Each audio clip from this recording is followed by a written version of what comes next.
कांग्रेस उपाध्यक्ष राहुल गांधी को ओडिशा गस्तर द्वितीय दिन आज कटक शिशु भवन परिदर्शन में जाइथिले राहुल गांधी।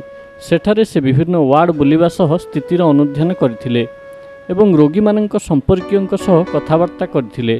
प्राय 20 मिनिट समय बिताइथिले एही शिशु भवन में। ओडिशा प्रदेश कांग्रेस सभापति प्रसाद हरिचंदन एवं विरोधी दल नेता नरसिंह मिश्र एवं अन्यान्य वरिष्ठ कांग्रेस नेता माने शिशु भवन पर से स्वराज आश्रम परिदर्शन करथिले। एहा परे से भुवनेश्वर कांग्रेस भवन को फेरिथिले।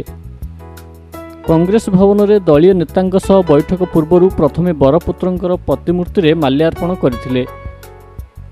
एहा परे राज्य अतिथि भवन में चिटफंड क्षतिग्रस्त जमाकारी संघर कर्मकर्ता को भेटिथिले। संसद में आगामी अधिवेशन में यह प्रसंग उठाइबे बोली प्रतिश्रुति देइथिले राहुल गांधी।